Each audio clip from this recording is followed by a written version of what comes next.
Hi అండి, నమస్తే. నేను మీ Sirisha. Welcome to wonderful women. ఈరోజు నేను మీకు ఒక స్పెషల్ అండ్ చాలా ఫేమస్ అయినటువంటి స్వీట్ రెసిపీని చేసి చూపించబోతున్నానండి. ఇది గుజరాతీ స్పెషల్ మోహన్థాల్ స్వీట్. చాలా బాగుంటుందండి. సాఫ్ట్గా నోట్లో ఇట్టే కరిగిపోతుంది.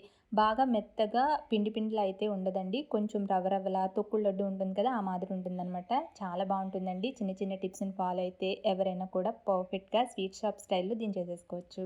మరి ఆ టిప్స్ తోటి ఈ రెసిపీని పర్ఫెక్ట్గా ఎలా తయారు చేసుకోవచ్చో ఆ ప్రాసెస్ని ఇప్పుడు చూద్దాం. ముందుగా ఒక వెడల్పాటి మిక్సింగ్ బౌల్ తీసుకుని దీంట్లోకి 1.5 కప్పు శనగపిండి తీసుకోండి. గ్రామ్స్ ప్రకారం అయితే ఇది 400 గ్రామ్స్ ఉంటుంది. తర్వాత ఇందులోనే 2 టేబుల్ స్పూన్ల కాచి చల్లార్చిన పాలను యాడ్ చేసుకోండి.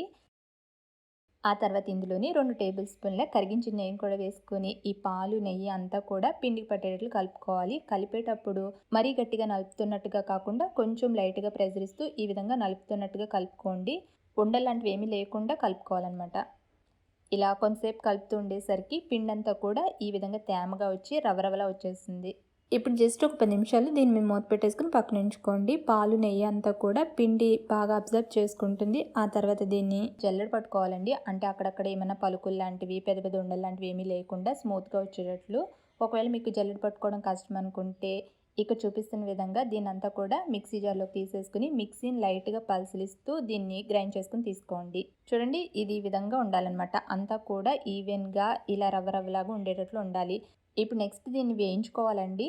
వేయించుకోవడానికి స్టవ్ మీద ప్యాన్లోకి కరిగించిన నెయ్యిని తీసుకోవాలి. ఈ నెయ్యి వచ్చేసి అరకప్పుకి ఒక 2 టేబుల్ స్పూన్ తగ్గిందనమాట. ఈ 2 టేబుల్ స్పూన్ నెయ్యిని ఇందాక పిండి కలిపేటప్పుడు యాడ్ చేశాను అనమాట. అంటే మొత్తంగా స్వీట్ చేసుకోవడానికి అరకప్పు నెయ్యి తీసుకోవాలి. నెయ్యి వేడికిన తర్వాత ఇందులో గ్రైండ్ చేసుకున్న శనగపిండి మిక్స్ మొత్తాన్ని వేసేసుకొని వేయించుకోవాలి. బాగా కలుపుతూ లో ఫ్లేమ్లో వేయించుకోండి. ఇలా కొంతసేపు కలుపుతూ వేయించుకునేసరికి ఈ నెయ్యినంతా కూడా పిండి పీల్చేసుకుంటుంది.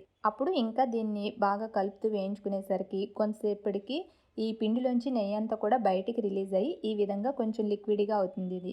ఇది వేగడానికి కొంచెం టైం పడుతుందండి. ఒక 15 నిమిషాలైనా పడుతుంది. నిదానంగా వేయించుకునేసరికి ఇదంతా చూడండి ఈ విధంగా కొంచెం కలర్ మారుతుంది, బ్రౌన్ కలర్లోకి వస్తుంది. ఇలా వచ్చిన తర్వాత ఇప్పుడు ఇందులో 1/2 కప్పు కాచి చల్లార్చిన పాలను వేసుకొని కలుపుకోండి. పాలు వేసేసరికి చూడండి ఇదంతా కూడా ఈ విధంగా విరిగినట్టుగా వస్తుంది, కలకంద స్వీట్ మాదిరి. ఇప్పుడు దీన్ని బాగా కలుపుతూనే ఉండేసరికి ఇదంతా కూడా దగ్గర పడి డార్క్ బ్రౌన్ కలర్కి వచ్చి ఇలా వచ్చిన తర్వాత ఇంకా స్టవ్ ఆఫ్ చేసేసిన తర్వాత కూడా దీన్ని అడగంటకుండా కొంతసేపు కలుపుతూ ఉండండి. 1 నిమిషం బాగా కలుపుతూ ఉండి తర్వాత పక్కన పెట్టేసుకుని ఉంచుకోండి.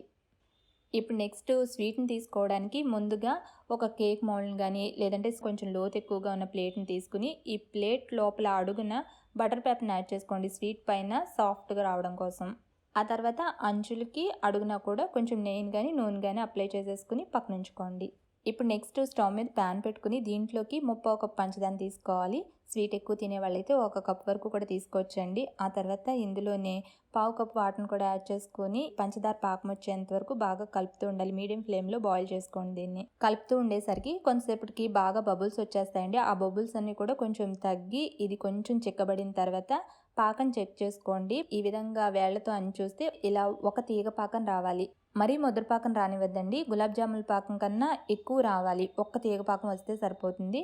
ఇలా వచ్చిన తర్వాత ఇప్పుడు ఇందులో వేయించుకున్న శనగపిండి మిశ్రమం ఉంది కదా, దాని మొత్తాన్ని వేసేసుకొని తర్వాత ఈ స్వీట్ మనకి స్వీట్ షాప్లో లాగా మంచి కలర్ రావాలంటే కొంచెం కుంకుమ పువ్వుని పాలలో కలిపి యాడ్ చేసుకోండి. కుంకుమ పువ్వు లేకపోతే కొంచెం సాఫ్రాన్ ఫుడ్ కలర్ అయినా యాడ్ చేసుకుని తర్వాత మంచి ఫ్లేవర్ కోసం ఒక 1/2 టీ స్పూన్ యాలకుల పొడిని కూడా వేసుకుని బాగా మిక్స్ చేసుకోండి. కలుపుతూ ఉండేసరికి ఇదంతా చూడండి కొంచెం సాఫ్ట్గా వచ్చేసింది. దీన్ని మరికొంతసేపు కలుపుతూ ఉండేసరికి కొంచెం దగ్గర పడుతుంది. చూడండి ఇది పర్ఫెక్ట్ టెక్స్చర్ అనమాట. ఈ విధంగా వచ్చిన తర్వాత ఇంక స్టవ్ ఆఫ్ చేసేసి ఇప్పుడు వెంటనే దీన్నంతా కూడా ముందుగా నేరేసుకుని ఉంచుకున్న మౌల్డ్లోకి తీసేసుకుని దీన్నంతా బాగా డ్యాబ్ చేసుకుని అంతా ఈవెన్గా పైన సమానంగా వచ్చేటట్లు లెవెల్ చేసుకోండి. ఇప్పుడు మనకి ఇది కొంచెం సాఫ్ట్గా ఉంటుందండి. ఇది కొంచెం గట్టి పడాలి. ఒక అరగంట 3/4 గంట పడుతుంది టైము. దీన్ని పక్కన పెట్టేసుకుని ఉంచుకోండి. ఒక అరగంట తర్వాత ఈ విధంగా కొంచెం గట్టిపడుతుంది ఇది. ఇప్పుడు దీన్ని డీమోల్డ్ చేసుకోవాలి. అంచులను లైట్గా చాక్ తోటి స్క్రాప్ చేసుకొని తర్వాత దీన్ని వేరొక ప్లేట్ మీదకి ఉల్టా చేసుకుని పైన డ్యాప్ చేసుకున్నట్లయితే మనం గిన్నెకి కొంచెం నెయ్యి రాసాం కదా, సో ఈజీగా వదిలేచేస్తుంది. అలాగే బటర్ పేపర్ని యాడ్ చేసుకోవడం వల్ల పైన స్మూత్గా వస్తుంది మనకి ఇలా. ఈ స్వీట్ మీకు స్వీట్ షాప్లో కొన్నదిలా అని యాజ్ ఇట్ ఈజ్ కనిపించాలంటే సిల్వర్ వార్క్ ఉంటుంది కదా, దాని పైన అంటించేసుకుని తర్వాత మీకు నచ్చిన షేప్లో దీన్ని కట్ చేసుకుని పిస్తాతో గార్నిష్ చేసుకుని సర్వ్ చేసుకోండి. నిజానికి ఈ స్వీట్ చేసుకోవడం చాలా సింపుల్ అండి. చాలా చాలా బాగుంటుంది. సాఫ్ట్గా నోట్లో ఇట్టే కరిగిపోతుంది. తప్పకుండా మీరు కూడా ఇంట్లో చేసి టేస్ట్ చేయండి. మరి మీరు కనుక చేస్తే మీకు ఎలా కుదిరింది, మీకు నచ్చిందో లేదో కూడా నాకు తెలియజేయగలరు. మరి మీకు ఈ రెసిపీ నచ్చితే like, share, comment and don't forget to subscribe. Thank you for watching.